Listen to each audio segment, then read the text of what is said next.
isn't a strong point. Right, croeso welcome then to what is week 4 for this module. So, a number of different people we have been over the last few weeks and going forward in terms of thinking about the new curriculum in Wales. And what we're going to do this morning really is start to link back to some of the things perhaps we covered in week 1 with Joe and some of the things we covered last week with Sean, thinking about the kind of aims and purposes of education and then the aims and purposes of curriculum. And then unpicking a little bit more the 4 purposes of the curriculum for Wales. So just as a kind of introduction really, before I go through and start talking about this, I think it's worth me mentioning that obviously I've been out of school education for a while now, so I'm not going to be able to talk about this in terms of my experiences of delivering the new curriculum. Good morning. However, having delivered the previous curriculum, I think this new curriculum personally is something to get quite excited about in terms of comparison with the old one. And my experience very much when I started teaching was I was a geography teacher in secondary school. I spent a year being taught how to write geography lesson plans. And the mindset, I think, of most staff in secondary school was you were there and you were taught your one particular subject, and that was all you were interested in. So the fact that this new curriculum is looking more at those cross-curricular approaches, for example, thinking about how learning in different areas join together, personally I think it's really useful. I also think there's a lot of stuff that we looked at last year in terms of inclusion underpins these purposes. But probably it's going to be quite a big mindset shift for practitioners in secondary school in particular, who have always been in that kind of siloed mindset. Well, I'm the maths teacher, I don't understand now how you're telling me that I've also got to support literacy during my sessions. So that's kind of what we're going to look at today. So I've put some stuff together. It made sense when I was doing it the other day. Hopefully it makes sense as we go through. There might be little bits of this that kind of go off at a tangent, but it does come back, I think, to what we're looking at in terms of the purposes. Good morning. Quite all right, coming. So, this is what we're going to look at this morning. And so we will do a brief recap on purposes of education. So we covered that with, as I said, Joe in week 1. Why do we send our children to school at 11, 12, 13 years? Why are you still involved in education now? Recap very briefly. Again, I think Sean looked at this last week in relation to things like the PISA score comparisons and how Wales didn't score very well compared to the other 4 nations. Thinking about the Donaldson review with the curriculum. Thinking about some of the other reports which are quite damning about initial teacher training in Wales, and the head of testing in Wales last week talking about the fact that in his opinion teachers weren't doing very good jobs. So we will think a little bit about that. We're going to go off onto a slight tangent at one point, and there is a little bit of a Japanese theme that's accidentally come out this morning, and we're going to talk about the concept of ikigai, I think is how you say it, which is a Japanese concept looking at individuals and purpose, and then we're going to try and make the links between our purpose and the curriculum and did the curriculum help inform what you feel your purpose might be going forward. So it goes off a little bit of a tangent at that point. We're then going to go back and unpick what are the 4 purposes of the curriculum for Wales, so what is that trying to achieve? And then we'll sum this up a little bit in terms of in 12 months' time, if you've applied for PGCE for next year, for example, you will probably be in your first week of placement at the moment. Okay, so you will be starting to spend more time looking at this in actual practice. 2 years' time, you could be coming up to the end of your first half term as an NQT and have spent 6 weeks delivering this in practice. Okay, so it's a little bit of a concept perhaps which you're not directly involved in at the moment, but very, very soon, potentially a large proportion of you will be. Okay, So that's kind of the aim for today. We'll also just touch briefly on the poster presentation. I know Emily talked about it in the seminars in week 2, and I think she's going to talk about it tomorrow as well. So I will come back to it briefly. I am quite conscious that I might tell you something different to what you've already been told, so I'm not going to go into it in much depth. Trying not to be confusing. But there is one part of the second assignment, which is the essay that comes in December, that is specifically linked to the purposes of curriculum that we're going to look at this morning. So maybe I'll skip over the poster a little bit and start to think about that second assignment, so that you've got a bit of a head start in terms of what that might be looking at. Does that seem okay? Yes. Sorry, I emailed Karen asking her about questions for the poster, and she said that you were going over to see. Oh, well, I she didn't answer my questions because she was expecting you to answer. Okay, so I mentioned bits in terms of the, well, we'll see when we get to it. I have put some slides on it at the end. Okay. I will do my best. All right. Equally, I don't want to tell you anything that contradicts what you might have been told already. So that's where we're going to go this morning. It is quite a weird room, this one. It is quite claustrophobic or snug or cosy, if you want to be more positive. It is boiling in here as well. So if anyone wants to open the door and let some air in, feel free to do so. If you need to get out and get a breather and some fresh air as well, that's also entirely fine. So what I thought we'd do this morning, if that's okay, is start to unpick a little bit what do we mean by purpose. So we're going to be looking at the purposes, or the 4 purposes of the curriculum for Wales. So it's worth, I think, unpicking what we mean by that word purpose. We're then going to, as I said, look a little bit about that Japanese philosophy of ikigai and think a little bit about our own individual purposes, and then we're going to make the links to the curriculum more generally.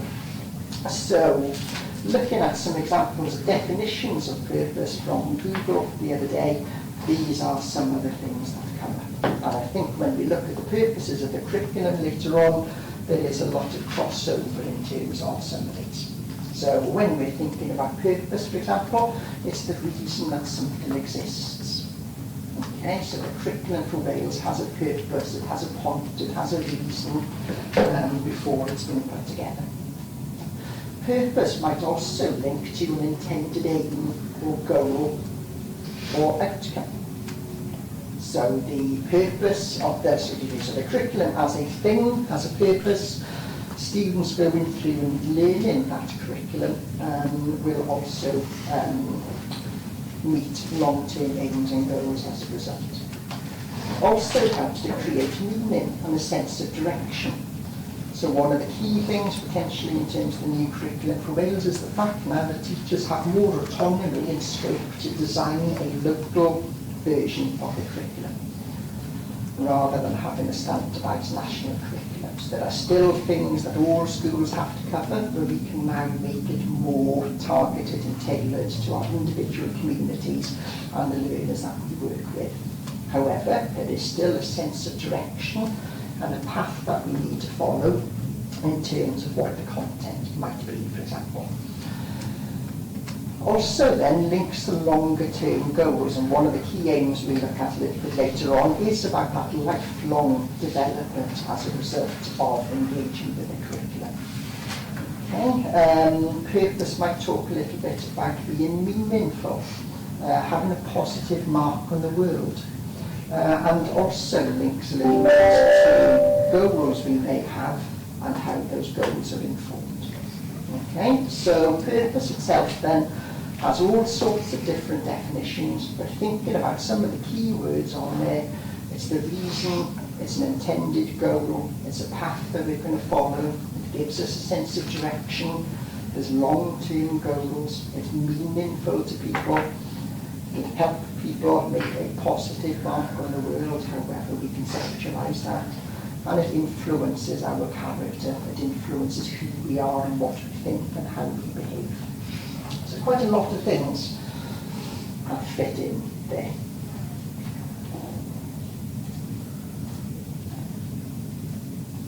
Last year then on the ALN module we spent a little bit of time on one session kind of unpicking what we thought the purpose of education might be, and so I think you did some of this with Joe as well in week 1 this year. But one of the concepts we looked at last year was the difference between educare and educia, for example, which are 2 Latin words which influence the English word education. And we said educare, for example, saw education as taking individuals as kind of an unformed lump of clay and moulding them into something that was useful or society wanted. Another way of thinking about it, I suppose, picking on the slight Japanese theme this morning, if you think about bonsai trees, for example. Okay, they're not miniature trees, they are normal trees that have been trained to stay that size and form the shape that they are in. So education, in one sense then, is looking to take individual children as individual unformed lumps of clay and mould them into something that society wants. Or the other version, educia, suggests that we're all individual, we all have our own interests and innate strengths. What the purpose of education then is to identify those and help the learner build on those individual things. Okay, so some of you in the room will be musical, some of you will be artistic, some of you will be sporty, some of you will be creative, some of you will be excellent academically. The purpose of education, looking at it from the educia perspective, is to help you identify, bless you, what you're good at and help you to build on that. So 2 slightly different but probably aims that work together with each other. Okay, and again, just a little bit of a recap, I suppose, what you did in week 1. All of us that are in the room, I suppose, can see a purpose of education. We've got an interest in it, you've been through school, you are now attending higher education, you are now involved in doing a course in education, potentially you see yourself having a career for the next 40, nearly 50 years working in education. So we must see some value in terms of what education is. So just as an example, Bangor University up in North Wales, for example, opened in 1884, and this was purely set up and paid for by local quarry workers and farmers and coal miners and slate miners who gave a proportion of their wages every week to help build this institution, because they saw having this institution offering education would be beneficial in their area. So they saw education as being beneficial enough to have a purpose to make a difference in their communities and to the lives of their children. Okay. Thinking about what you did back in week 1, then I'm not going to spend much time on this, but realistically you might have been talking about academic aims of education. So we want learners to be able to show that they can pass assessments, however we set those up. In terms of curricular content, we expect children to leave school knowing certain things. Okay, as a teacher, there is certain stuff that you have to deliver within your curriculum. There is certain knowledge that's seen as being important. Equally vocational aims. So last year, a lot of people in the group were talking about, well, the purpose of education is to help you get a job when you're older. And that's probably very much one purpose of education. However, as we said last year, the world of work is changing. How do we know that what we're delivering in terms of vocational skills today is going to be beneficial and appropriate for careers in the future? So someone, as we said, born this year is not going to start school until, 2027, 2028, and not going to be doing their GCSEs until at least the year 2039. I'm not going to be finishing school until 2041. If they go on to university, they're not going to finish until 2044. Okay, and if the retirement age stays at 68, they're going to have to work until 2091 as a minimum. So how do we know within education that the skills we are giving children today is going to be appropriate to help them be employable citizens as we get to the end of this century? All right. Equally, you might have talked about on week 1 about the fact that education has a purpose in terms of helping people to develop character. So thinking about morals and ethics, thinking about wanting people who are understanding, tolerant, empathetic individuals, for example. And potentially, I don't know if we've covered this one quite so much, the purpose of education in terms of helping people to flourish. Did you cover that much in week 1? Yeah, we went into it a little bit, yeah. Okay, so in other words, the purpose of education should be to help you have a long, fulfilling, happy life and to support your well-being. Okay, so all of these, I would argue, are aims of education. I think when I did my teacher training in particular, the key focus of what I was taught to work on it was the first 2. However, what I became more interested in and spent most of my time involved with was the bottom 2. Okay, so you mentioned then, as you said, a little bit about flourishing, having a long, fulfilling, happy life full of purpose that supports your emotional, mental and physical well-being after you finish school. So, what we're going to look at for the next few minutes then is this Japanese philosophy which is called Ikigai. And realistically it means the reason why you get up in the morning. Okay, so it asks people as individuals to think about what is the purpose of your life. So it's a little bit existential, I suppose. But it asks you to think a little bit about what it is you like, what it is you're passionate about, what it is you could be paid for, what area of need in the world you could fill. Okay? So if the purpose of education is to help individuals to flourish and lead a purposeful, meaningful life, in other words, to help you identify and find your reason for getting out of bed in the morning, it suggests that there are a number of different questions that you should ask yourself. Okay, and I'm going to give you a little bit of time to do this morning. Not an awful lot, we're going to spend about 10 minutes on this. I've got to be honest, I'm starting to get a little bit more reflective because I've got a birthday ending in the North coming up next year. However, at the age of 49, I still don't know whether I've actually worked this out for myself as yet. So how much you're going to be able to do on this in 10 minutes, we'll see. Okay? So I'm going to ask you now to think about these 4 questions at the bottom of the screen, if you can see them, and just jot down a couple of bullet points for each of these things. So I'd like you to think a little bit about what is it that you're good at. Okay? Then I'd like you to think a little bit about what is it that you love in terms of interests, in terms of passions. What is it that the world needs at the moment or in the future? And then, what is it that you can do or you like, or you've got skills for, that you could be paid for? All right. So I'm just going to move on to the next screen and then I'll come back onto this one. So your Ikigai then is asking you to think about who you are, what you like, what you're good at, what you could get paid for in terms of a career, finding your place and purpose and meaning in the world. And hopefully by doing so, that means you've got a positive reason to get up in the morning, you're doing something that you enjoy, therefore you have a happy, fulfilled, positive experience during your life. Well, that's the theme for your case. Okay, so I'm not going to ask you to go into any great depth of analysis, but when I go back to that screen in a second, I'm just going to ask you to jot down some bullet points on those 4 questions. Okay?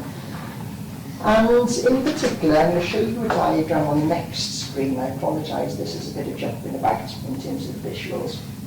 But your Ikigai is asking you shortly to come up with a kind of a Venn diagram with 4 different circles, and where these different circles kind of intersect and cross over, this is where your passion and mission and profession and vocation come together to suggest what your purpose in life might be.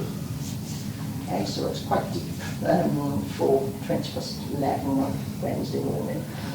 But this diagram, when we look at it in a second, suggests that your passion is where what you're good at and what you love doing meet. Okay? Your mission is where what you love doing meets with what the world needs. So is there something that you really enjoy doing that would be beneficial for other people?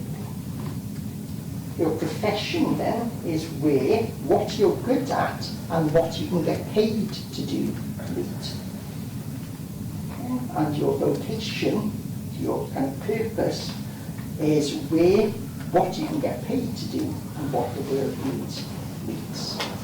That might make a little bit more sense when you see the diagram, equally it might not, I don't know. Okay?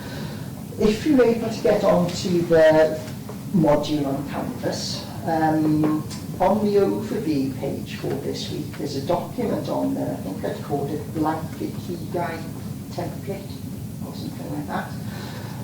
What I'd like you to have a go at doing, if you can, is to open up that document and start to put some bullet points onto these different areas. And I'm going to give you 10 minutes or so to see if you can work out, that doesn't work because your bit in the middle here, bits, the things that you're good at, the things you enjoy doing, the things that the world needs, and the things that you could get paid for in terms of the job, where do those things intersect? So, just to give you an example, here's one that someone has filled in. So this person, for example, whoever they were, has talked about the fact that they loved travelling. Okay, they love TV shows, they like explaining things. Excuse me, they were good at listening to people, they were good at coaching people, and they were good at teaching. They felt they could be paid for making websites, marketing, coaching, teaching, delivering classes. And they felt that the skills they had that the world needed linked to things like compassion and knowledge. And you can see that then as they get closer towards the centre of the circle, they've taken some of those things that cross over between them to come up with the fact that their purpose of life should be to travel, to use the skills they have to coach other people in terms of what they were good at, and to go into teaching. So, don't know if that makes any sense. Hopefully it does.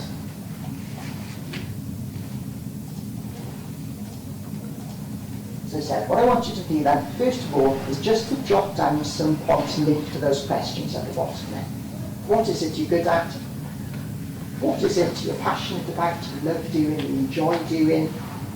What skills, knowledge, experiences do you have that you think you could be paid for? And what is it the world needs that you might be able to contribute to?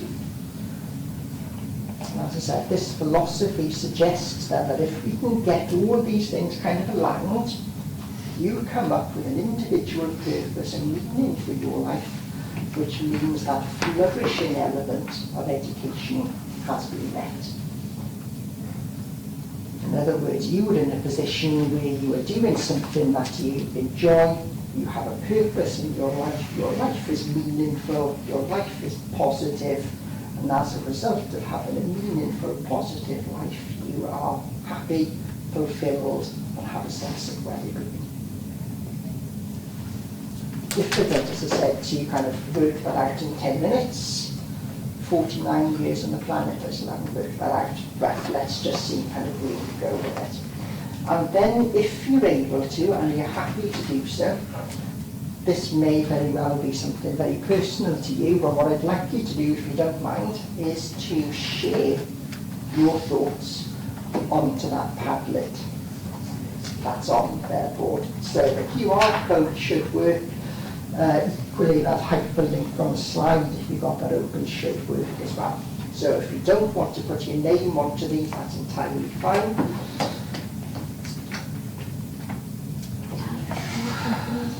Dogs? Cats? not. Yeah. It doesn't So pass. animals coming through quite strongly across the ones that have been posted so far. Equally, not unsurprisingly, kind of empathy, tolerance, working with others, teaching started coming out for many of you as well. But just looking at some of the ones that are there, teaching is coming up, but it's not just teaching, it's that kind of mentorship, that coaching, the pastoral kind of aspect of it that's coming through as well. Okay, so we'll pause that bit there, and thank you for posting those. If you want to carry on posting those as we go through this morning, then that's fine. So, just jumping back a couple of slides, then we said that the purpose of education was to equip learners with knowledge, skills, information. There's all sorts of debates then that come up about what skills and what knowledge and who decides what that is and why it's important. Vocational aspects, getting people ready to join the world of work and become an employable individual going forward. Again, difficult at the moment to think about what some of those jobs and employment opportunities might be in the future. Will there be lots of opportunities, for example, that people do now that will be filled by AI going forward? Is there going to be a different way in which people are going to be expected to work? Are the roles different? What skills do we need to have? Okay, all sorts of things in the press over the last few years normally come out from GCSE and A-level day towards the end of August, where employers are talking about people leaving school or people leaving university not having the skills that they particularly want the workforce to have. So how do we build those into the curriculum? Thinking a little bit about you as individuals and fitting into society. How do we ensure that through education people have the morals, the ethics, the point of views, the attitudes that society finds useful, and then does it help you to lead a fulfilling, happy life and have a sense of purpose? So, you started to think a little bit then about what your particular purpose in life might be. Okay? Did anyone come up with a particular clear answer or clear profession going forward that you've kind of gone, you know what, yeah, nailed it, I know exactly where I'm going? Nope. Okay, and I don't think that's a bad place to be either. All right.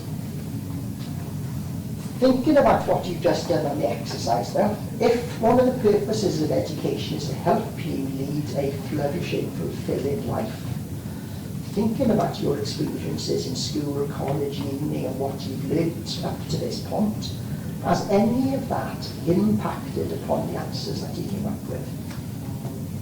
Is there anything that you've noted there in terms of skills or knowledge or passion, for example, that's come out as a result of your engagement with education in the past or now?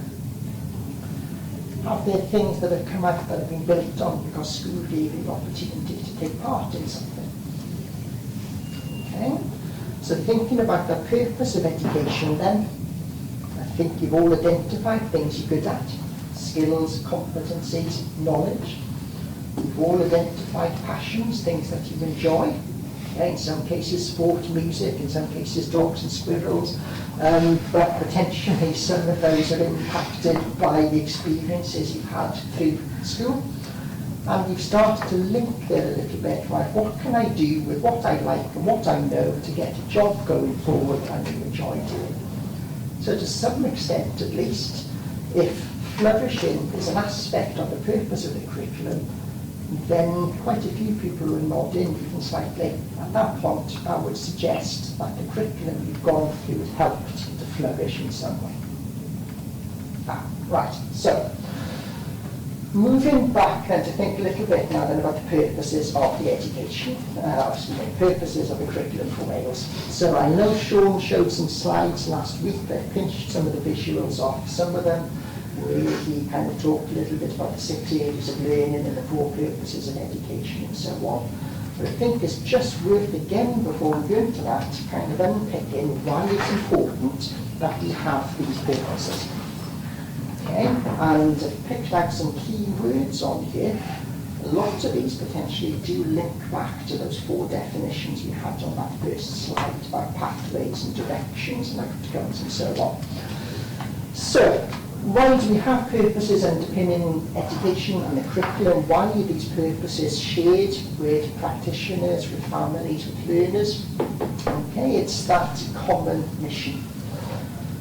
Okay, for all practitioners and learners to take ownership of their education.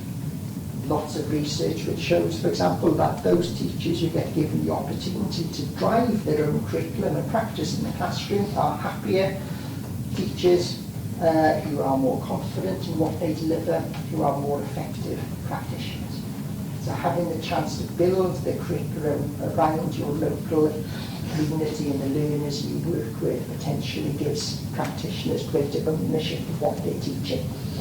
Potentially gives learners the opportunity to build this curriculum and take ownership of what they're learning as well.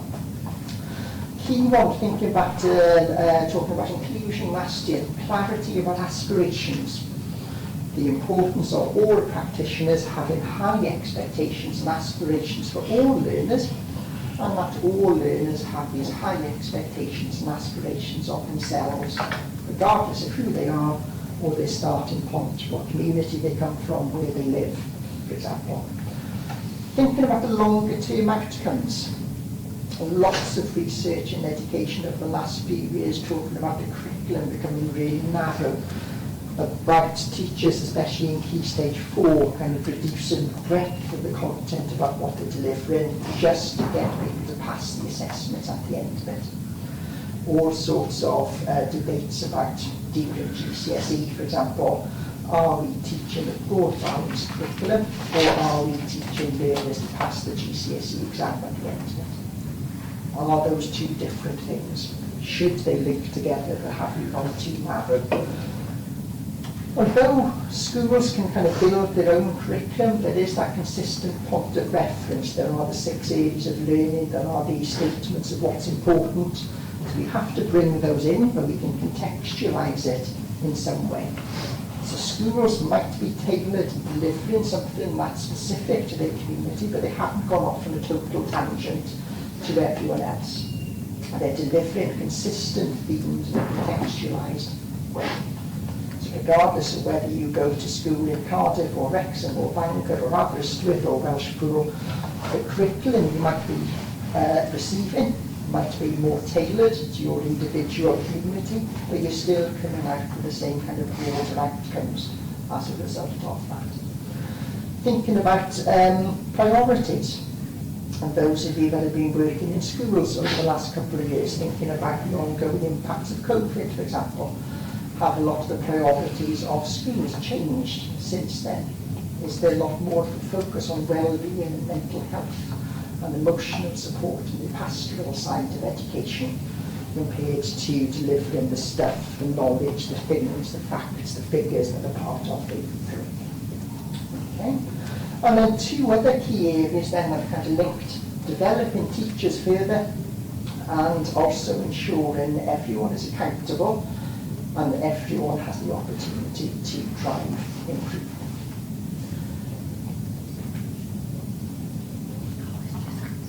Okay. Have any of the lectures in previous weeks mentioned the national mission in Wales? Okay, so I'll just mention it here briefly. There is a link to the document and a hyperlink there.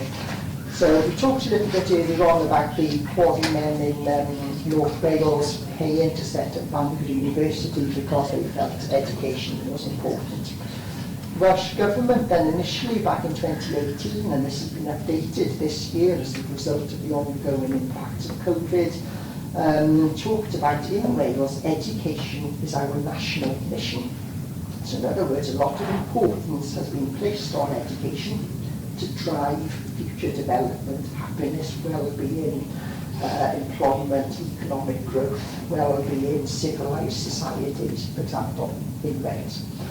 And the key element of this national mission is high standards and aspirations of all, and in particular to tackle the impact of poverty.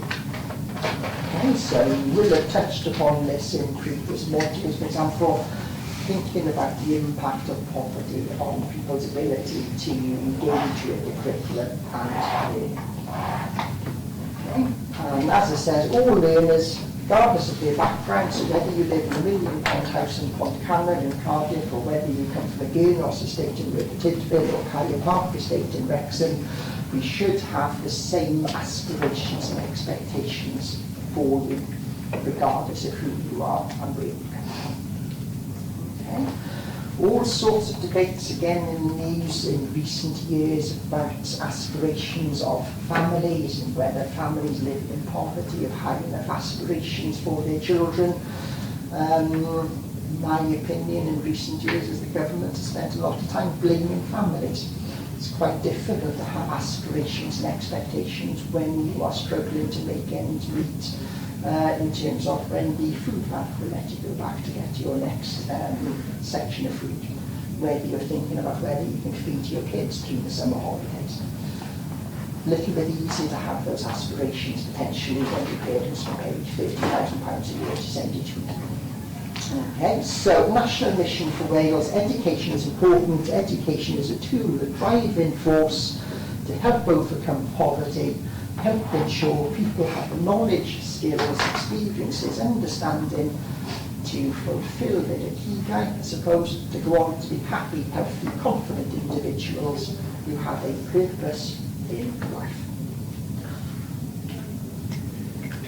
And then linking this back then to some of the things that Sean touched on last week. So these are the 4 purposes that underpin the curriculum for Wales.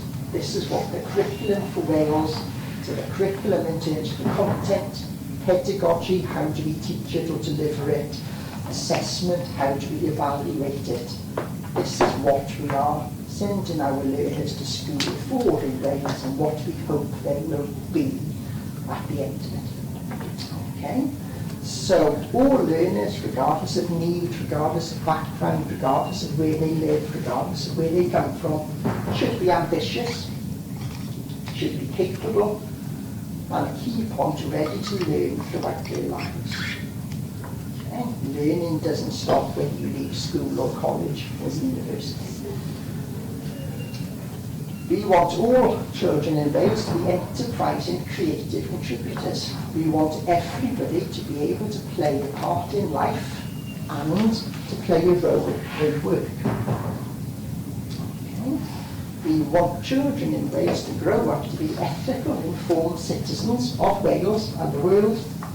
And we want people to be happy, healthy individuals who lead a fulfilling life and are of equal value and are valued by society. In terms of those broad purposes, personally I think they are quite noble, quite ambitious, but equally, from another point of view, these should be the minimum standards that we expect of everyone. Those of you that go into teaching for the next 47 years potentially, this is going to be your mission in terms of ensuring the learners that you work with achieve these outcomes. And you are going to be asked to think about how do you ensure your learners are ambitious and capable? How do you help support your learners to become healthy, confident individuals, for example? Okay. I know Sean mentioned a little bit about this last week, and I think this is the focus of week 5 as well, the different areas of learning. Potentially those of you going into primary education, this isn't quite so much of a mindset change. However, perhaps for colleagues working in secondary school, this is a little bit more of a difficult concept to grasp. Okay, so learning cross-curricular across these different areas. Okay, thinking about when you went to secondary school, for example, how many of you learned humanities as a subject? How many of you did geography or history or RE or social studies as separate subjects? Okay, So it's kind of moving away from those siloed individual subjects to understand that skills and knowledge kind of cuts across those things. And underpinning everything is literacy, numeracy and digital literacy. So I remember being an inset day about 25 years ago now, and the head teacher was talking about the fact that they were introducing different forms of literacy in the school, and listening to the maths teachers kicking off about, why are you telling me now that I've got to support literacy? Okay, my reason for teaching is to help people with numbers. Where does this literacy bit come in all of a sudden? Equally, a couple of years later, English teachers going, well, how the hell am I expected now to be supporting numeracy? I'm here to encourage children to read and enjoy reading Shakespeare, for example. Where does numbers come into this? So a lot more cross-curricular in terms of these skills, and all of these different subject areas then having a responsibility for supporting the development of literacy, numeracy and digital competence. Okay. Personally, I think this is quite a nice approach. The way my mind works, I suppose, is I think in themes. Okay, much to my wife's annoyance, right? Every kind of birthday, Christmas, anniversary, there is a particular theme that's going around in my head that influences what we do, or presents and stuff like that. Okay, going off a bit of a tangent, didn't need to know that. But kind of as a teacher, I used to like thinking about how themes and how things link together, rather than specifically just about geography as the subject. So to me, this makes sense to do it this way. However, that's just my kind of opinion. So just breaking down some of those purposes in a little bit more detail, and then I'll stop talking and send you off on a couple of different activities shortly. So what does it mean then for our learners to be ambitious and capable? Okay, so we want high standards. Those of you who did the ALM module last year, we talked a lot about this in terms of expectations and aspirations teachers have of individuals and individuals have of themselves. We want to ensure that learners have a set of knowledge and skills. I don't think we can argue with that. However, debate comes along as to what knowledge and what skills. Okay, back in the 1980s, there was a lot of discussion in the curriculum about the importance and benefits of the British Empire, for example, in terms of history. How has that now changed? Because it's talking about decolonisation, for example. The Welsh aspect, so being able to communicate in Cymraeg and English, and also the importance of using digital technology. I left school in 1992. I never had the opportunity to use a computer until I started uni at the end of that year. But I am not old, that computers weren't a thing in classes when I was there. Okay, my 4-year-old nephew used to be able to contact me by email. Okay, so that digital competence, that underpins all sorts of things. And looking at some of the final ones on there, how many of those still chime with things like Emma has been talking about in terms of the dissertation module? That ability to undertake research and critical evaluation. That critical has been a word that you've seen more and more often in your learning outcomes as you've gone through level 4, 5 and 6, for example. So, our curriculum is aimed to support individuals to be ambitious about themselves, to have high standards, to come out with a set of knowledge and skills that means that they are capable of being independent learners, they are resilient, and they can learn the rest of their lives. And we've kind of used the analogy before. You probably learn more about driving the first time you go out in the car by yourself without somebody sitting next to you telling you what you could or couldn't do in different circumstances than you did when the driving instructor or your parent was sitting there next to you telling you what to do. Okay. So, ambitious, capable learners. Going through over the next few slides, I pinched these from Pontclean Primary School in Swansea because, in all honesty, they were easy to find on Google, but I think they've done quite a nice job of explaining these as well. And what they've done and have published on their school website is they've kind of converted those purposes of the curriculum into learner-friendly slides and posters which were also shared with parents. So in other words, the points that they've used, so in terms of the language, primary school specific, but this is how they were getting across to their learners, this is what you will do to show that you have met these purposes. So in terms of being an ambitious, capable learner, for example, I will enjoy challenges. I will use technology to find reliable information. Okay, that's a key skill at the moment in terms of wading through some of the nonsense that's on social media, for example. I will use my brain to remember skills that I've learnt in different places. Okay, so I thought that was quite a nice way they'd converted that into learner-friendly terms. And rather than you will, talking about I will. Okay, so as a 10-year-old, I think you could conceptualise quite easily all of those things. As a parent, you probably have a greater understanding of what the school is helping your child to achieve by the end of that phase of education. Okay, second one then, enterprising creative contributors ready to play a full part in life and work. So we want people to be able to play that full part. We want everyone to be employable. We want everyone to have a part in society. We want learners who have the confidence to grasp for those opportunities when they come along.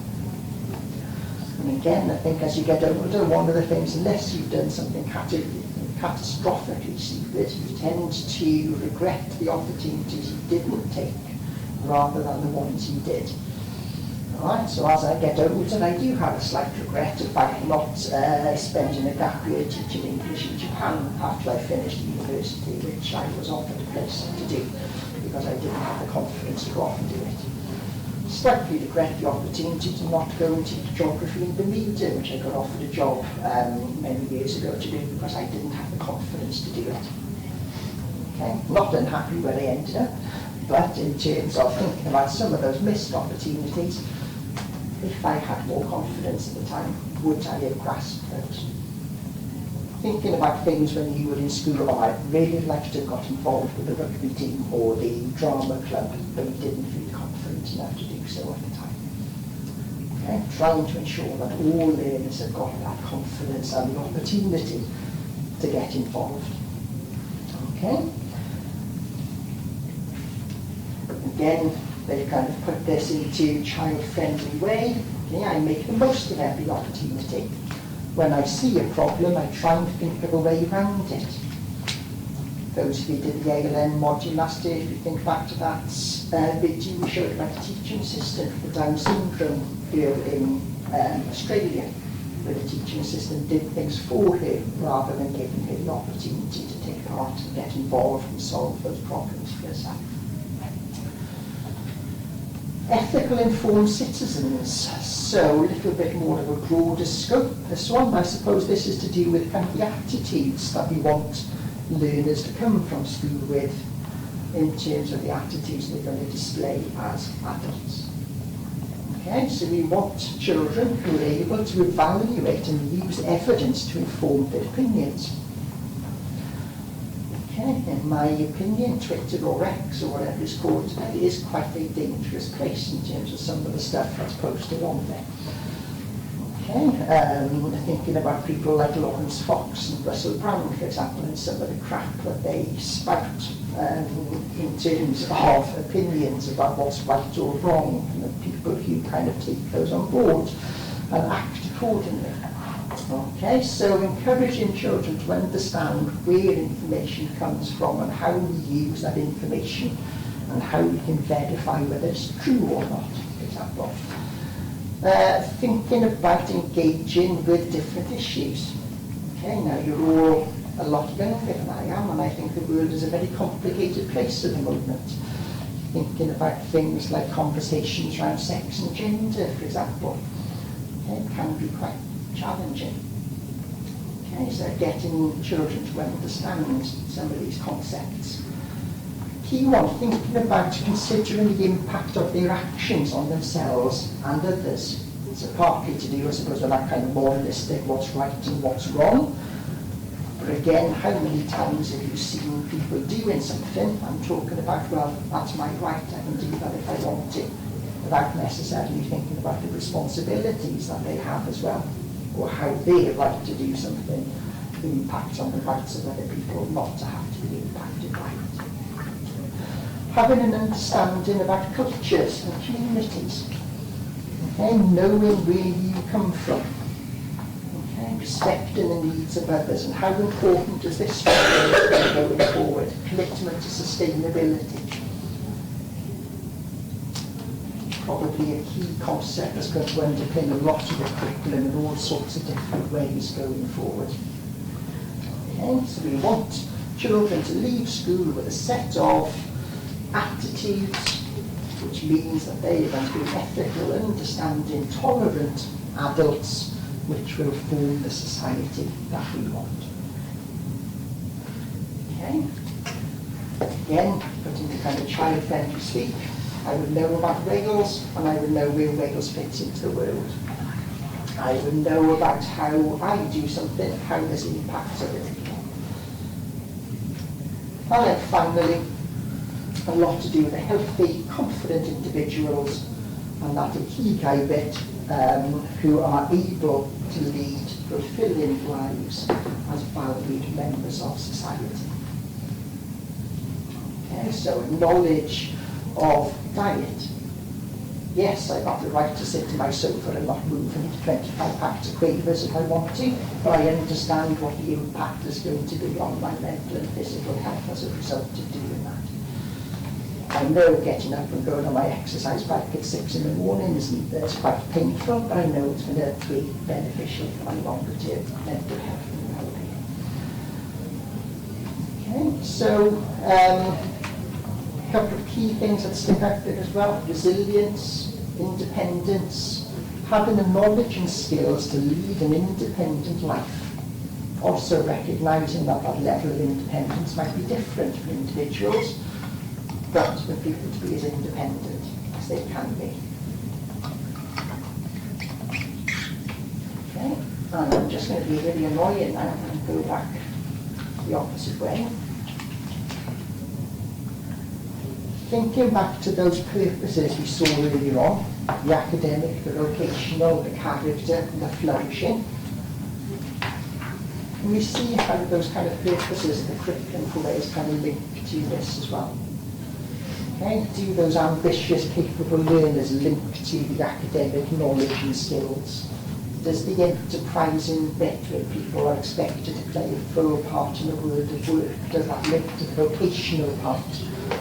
The attitudes that we want our children to have, does that link to the development of character? That well-being and of a happy, long, fulfilling life, does that link to flourishing, for example? Okay. And then that was the last slide from Pointley School there, pointing that out. Okay, I learn from my mistakes, I make friends with other people, I respect others, I try and do things for myself. So, well, those four purposes of the curriculum are worded in a slightly different way. Hopefully we can see the link back there to some of those purposes of education that you've already been talking about.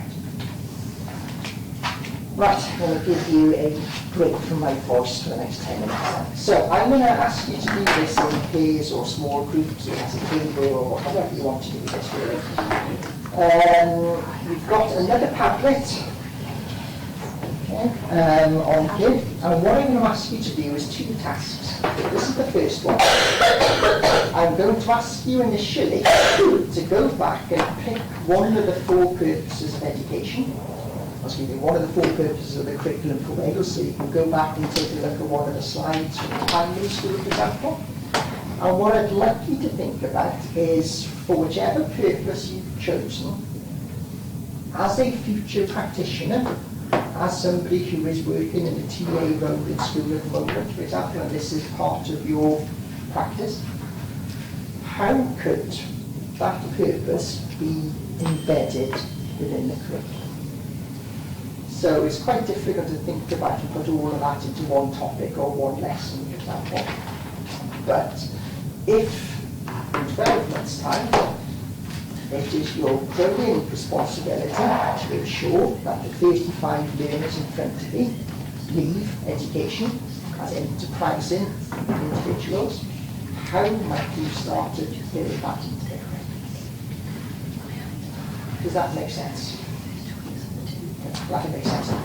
All right, so picking any one of those purposes, have a think about it. Can you please just jot down some notes in the group as to how you could embed that purpose within what you are delivering in the curriculum, so the content, and perhaps how you deliver it. Give you 10 minutes or so.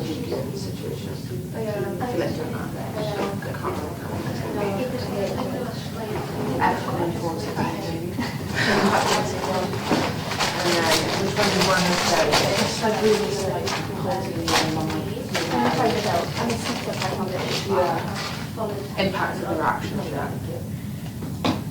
Cool, yeah. So another minute or so if you're able to post some points there onto that Padlet, please. So you've picked one of the purposes, so ethical informed citizens, or you've picked healthy, confident learners, or you've picked enterprising individuals, for example, and you're starting to think a little bit there about how that can be developed through the curriculum.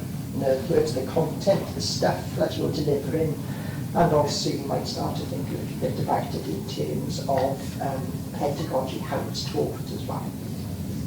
Okay, so that was the first activity, so thank you for posting if you've had a chance to do so on that.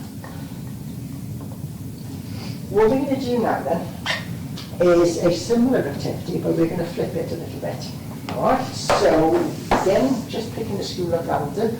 I've got an example here from something from Green Secondary School in Llanelli, which some of you live in that area may be familiar with, or may actually have been receiving that.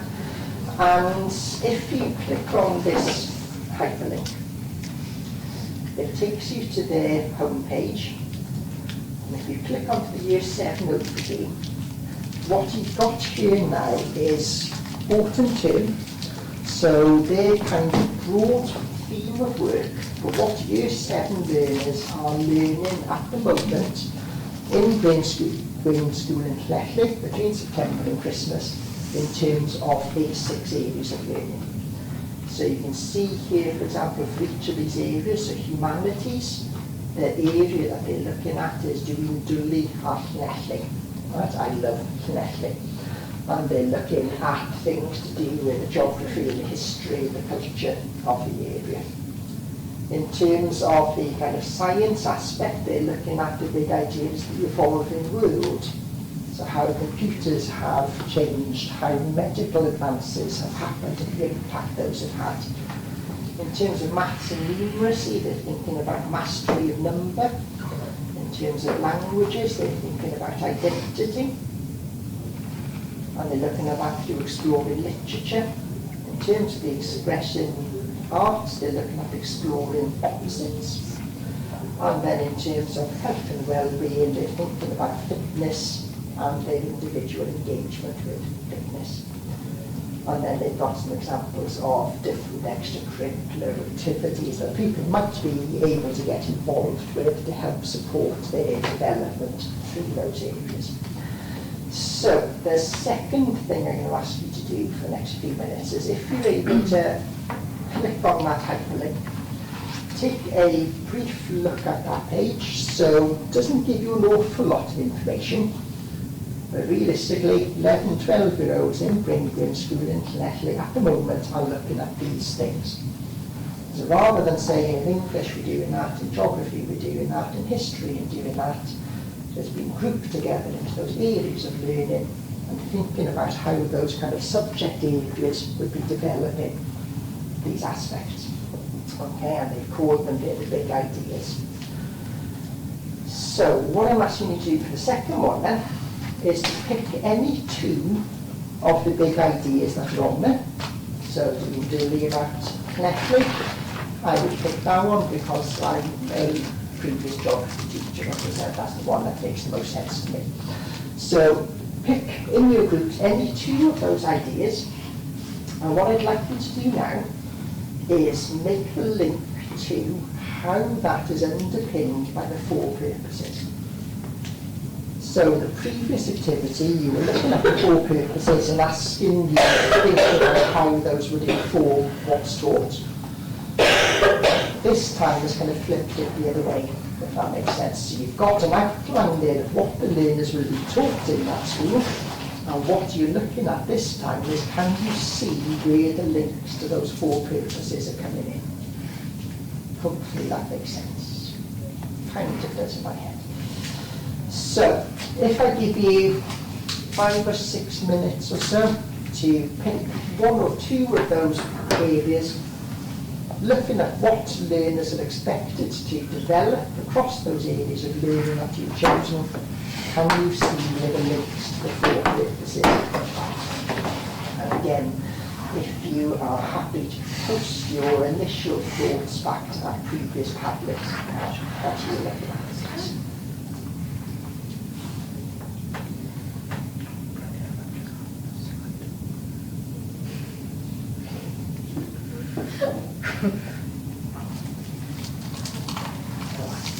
This kind of makes sense. Yeah.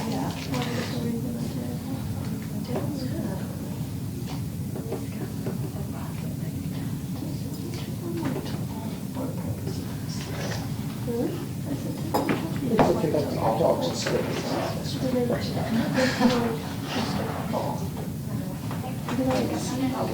So anyone thinking about UGCE next year? Yeah. Anyone applying to? Yeah. I'll keep it in my reference. Have you heard back yet? I heard back from everywhere, but I'm the same. I've not heard. Which one have you applied for primary?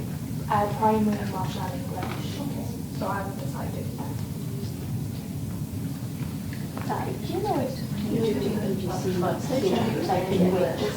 Do you know if you can like teach in all, like not all countries, but like other countries? Is that the way you do it? Yes and no. It depends where you end up going.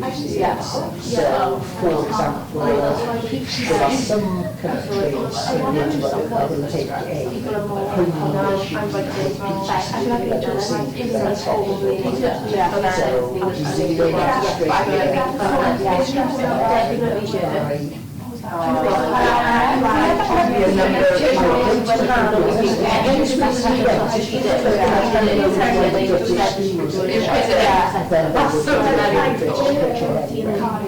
so that would be closer.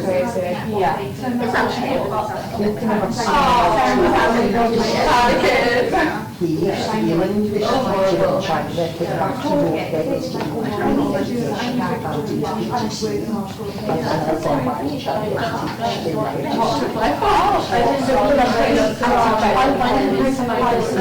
so he did have a technical course, he was taught language. That's not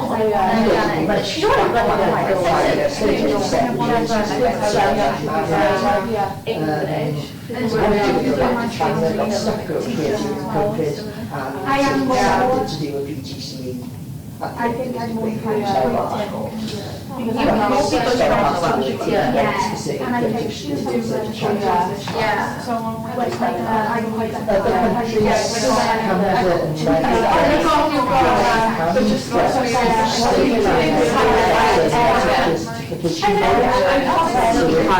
Other countries, Canada and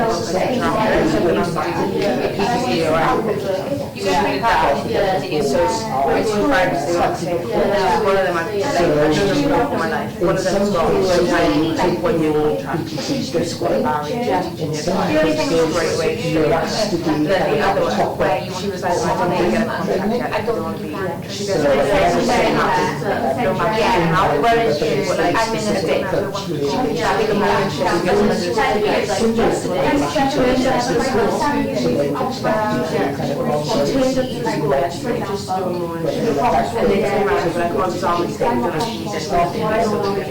just showing up.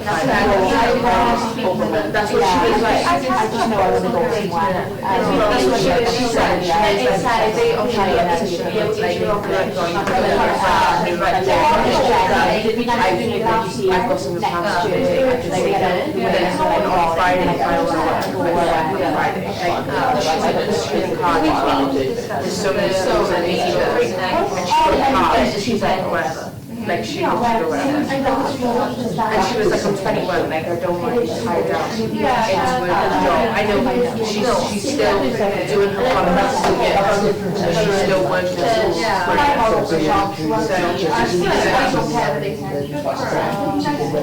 There's no way that people don't want to actually like, she's probably earning working way less responsibility lower away out. Some no, like, that's why we made us shit down on the permanent basis because the teachers are like teachers like no one knows they put the association no association and they just come in and go, this is I don't want to play which goes with I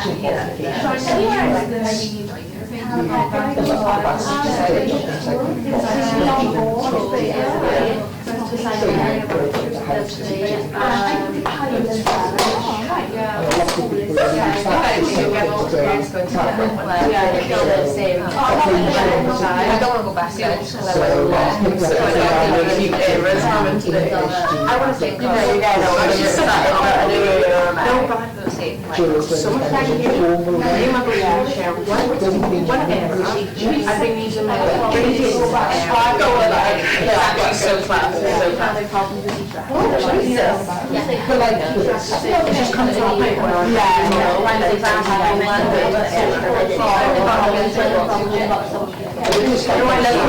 I used to watch it as I love being in control of it. And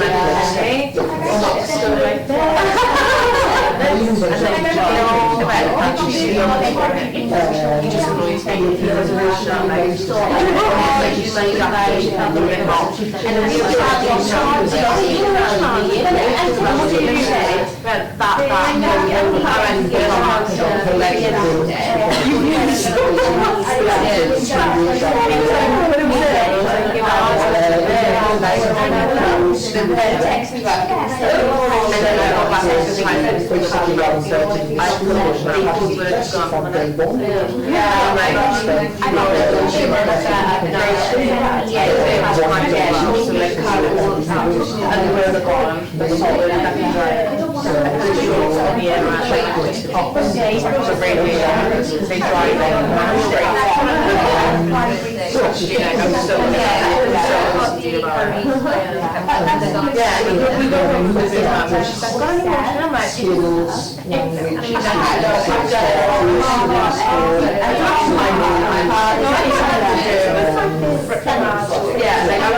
I grabbed the handle. She went with me. I was like, it's still there. And I looked and I was like, oh,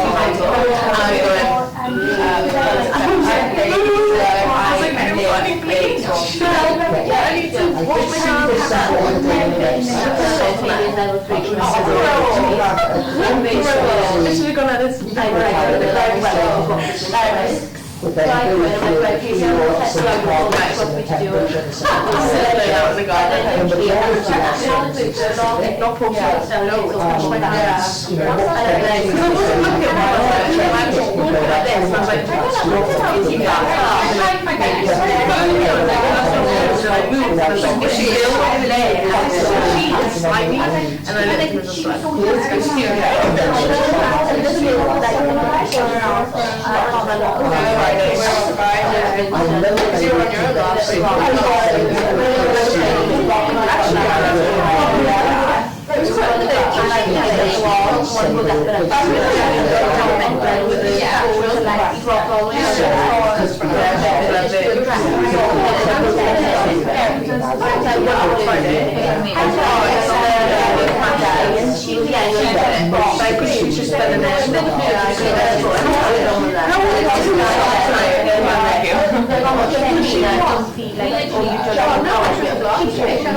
Emily probably didn't then, but we have some stuff.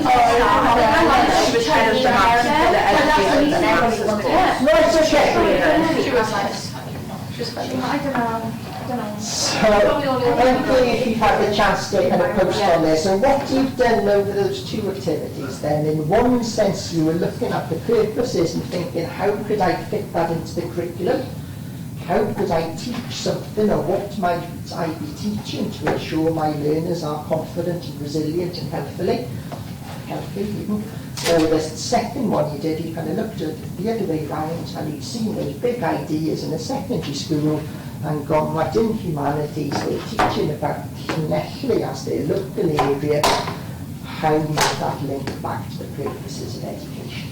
So kind of a brief couple of activities there to start to make the link between curriculum content, so what's the stuff, what's the facts, what are the skills we're delivering, and how it links back to the purposes, what do we want our learners to leave school knowing or being able to do, or the types of mindsets we want them to have. So hopefully that's helped put that into context a little bit. There's just a couple of other things that I wanted to mention then, and this probably will be more of a focus of some of your upcoming lessons, or sessions even. So, as well as thinking about the curriculum is very much thinking about content. One of the key things that links to it as well is pedagogy. How do we teach it? So if we want our learners to be independent, resilient learners, how, as practitioners, can we help support them to do that? Are there particular ways of teaching, are there particular ways of setting up activities or experiences that would be more beneficial than others? And then the other thing, which I'll come on to in a second, in terms of the assessment for this, how do we evaluate whether or not learners have learned what it is you want them to and exhibit the skills and knowledge they have? So again, as well as the curriculum in Wales, there is work being done in terms of new Wales-specific GCSEs going forward, for example, and all sorts of debate about what is the most appropriate way to assess learners.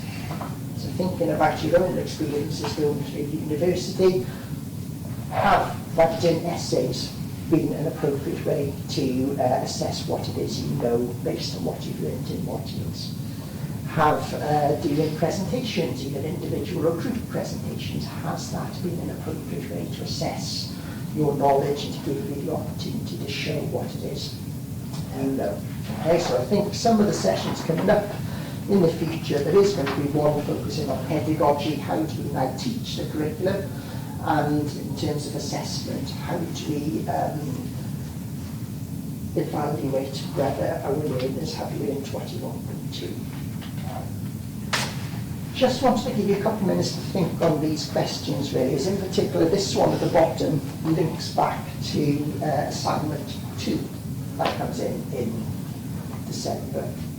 Okay, so thinking about the purposes of education, because of time I won't make you fill anything in on the Padlet of this one, but looking at the purposes of education, do they make sense to you?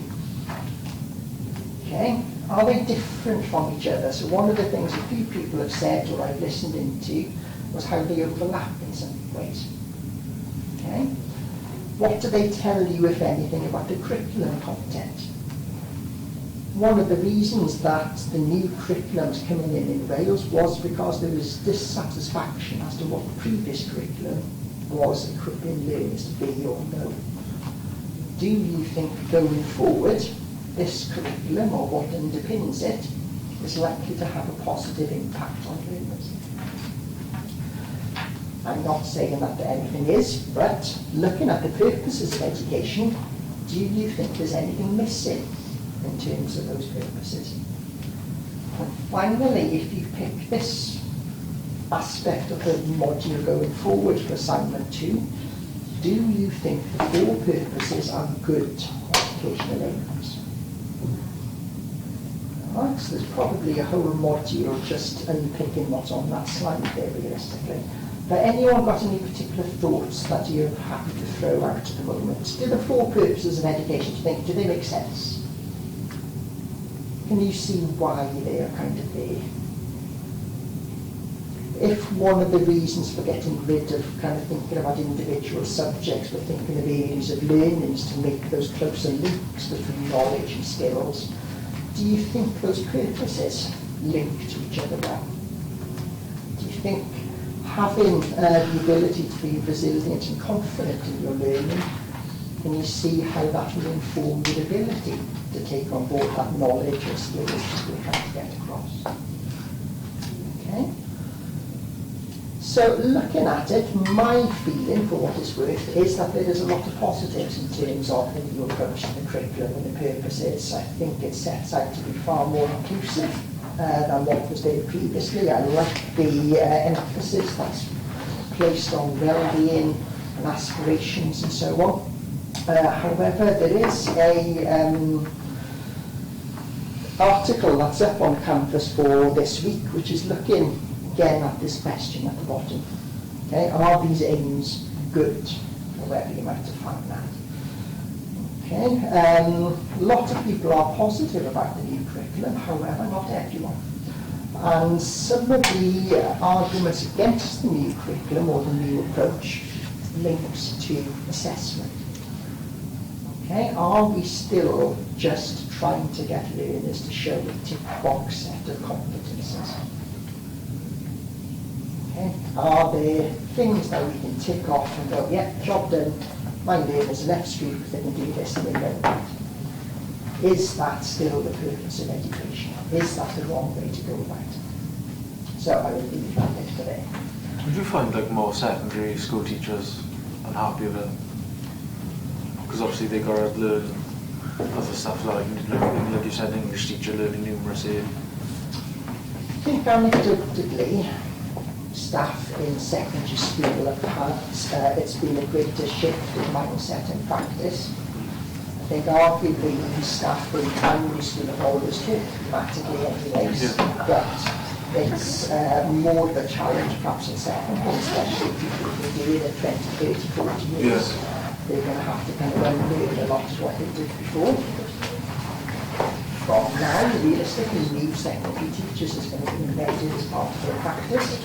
So perhaps there is going to be a transition going forward. I think it's quite a lot of people, students put them off going into secondary education, because if they read, like, for example, if I wanted to be a drama teacher, I don't feel confident teaching any other subject but drama, so that's put me off. That's closed that door for me, because I didn't want to teach another subject. So I think it's put a lot of people off going into that, to the secondary school. And I think that's a fair point. I think last year we talked about moving from SEN to ALN. That's another huge generational shift. There have been a large number of previous Senkos who decided to leave or take retirement because of a new approach, because it's different to what they've done before. Change is difficult to cope with. From my personal point of view, geography as a subject was quite a good vehicle, I hate that phrase, but it was quite a good vehicle of teaching cross-curricular stuff. I don't think I would have found it as difficult to comprehend that change, particularly because the subject I taught compared to some others. And that's just mine. Okay, so I leave you go in about 5 minutes or so. I apologise, I didn't have a break in the middle either. So I just wanted to recap briefly. There's a couple of people who mentioned things about this poster this morning that's made me think. And I will go back and have a chat with Kevin after we finished and see if I'm putting some more concrete guidance together for you, if that would be helpful. And also looking at some more concrete guidance for the second part of the assignment as well. Now we've got a specific assignment workshop, I think on the 6th of December, which is looking at the second assignment. What I'm going to kind of ask you to do in advance of that is bring along with you what your second assignment looks like at that time, and we'll have kind of a peer support type session and give each other some feedback on it. But jumping back to this first one then, so you have to present an academic poster, and by present you've just got to upload it to Canvas. Okay, so you don't have to print your poster out, you don't have to stick it up on the wall, you don't have to stand in front of it for 10 minutes and tell the teacher this is what I was getting at. So that's a good thing, probably. Okay, so you've got to design an academic poster. Now there is a little bit of guidance up on Canvas at the moment as to what an academic poster is, and it tells you to think about things like font, style and size and colours and so on. Has anybody been to any of the kind of academic conferences that have been on campus where people have shared their research, for example?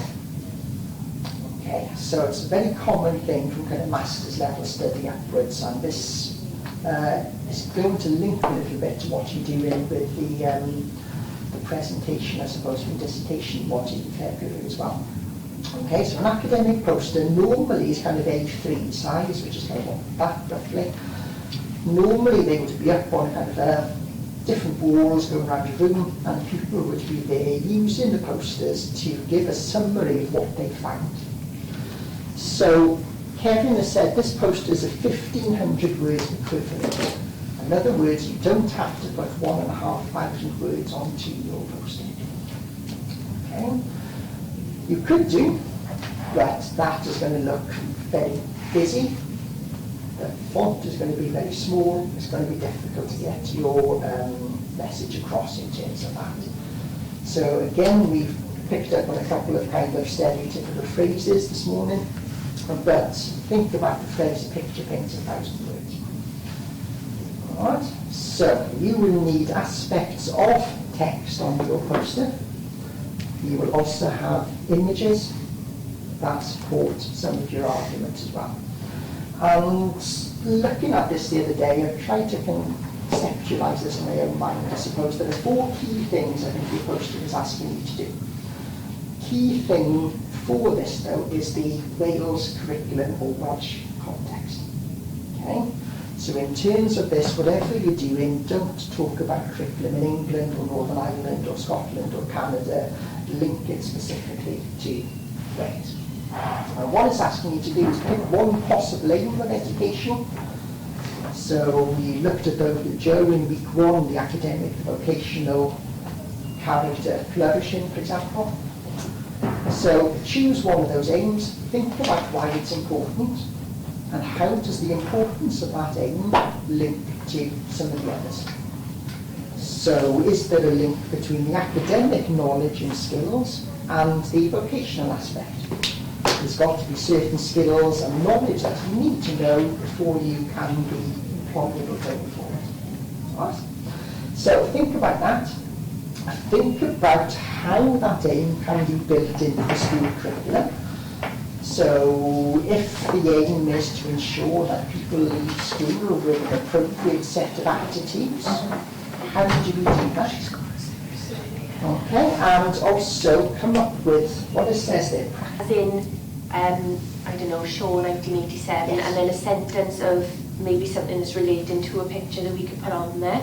Yeah, would be okay to do that? I would say that's appropriate. Okay. All right. The other bit, and I appreciate you probably not thinking about this at all at the moment, this is a problem for December.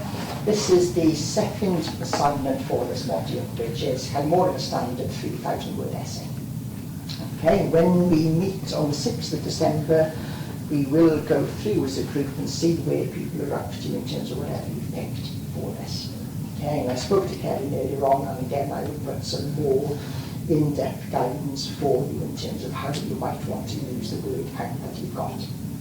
Okay, but one of the choices for this second assignment is this question here, which we saw in the slide a couple of minutes ago. Thinking about the 4 purposes of the new curriculum for Wales, do you think we're a good educational equity? Okay, so in terms of the essay assignment you've got, You're either going to be thinking about literacy and numeracy and how those are kind of cross-curricular themes that underpin everything rather than being taught as discrete subjects. Or you're thinking about, are the purposes of the new curriculum appropriate? Are they good? Are they bad? How do you evaluate that? Or next week, I think you're going to be looking a little bit more at the different areas of learning. So what are they? What are they replacing? Why are they doing that? How are they set up? What are they designed to achieve? Or the fourth one, I think you're looking at this with Michelle in a few weeks' time, is looking at teaching, in other words, pedagogy. So what are the most appropriate and effective ways of teaching the curriculum? Okay, so your poster very much is thinking about the aim of education, why is it important, how does it link to and underpin other aims, how is this shown in the curriculum, and can you give some examples of strategies or ways in which it could be evidenced in the classroom, using 1,500 words equivalent. So maybe, as a rule of thumb, you're looking at perhaps 800 to 1,000 words on the poster, but you've got 3 or 4 images on there that help support that discussion. Okay? And then this one, you're either looking at how we teach literacy and numeracy, why are the purposes of education there, and don't know how you evaluate this, but are they good? How do we teach it? Or why do we have the areas of learning?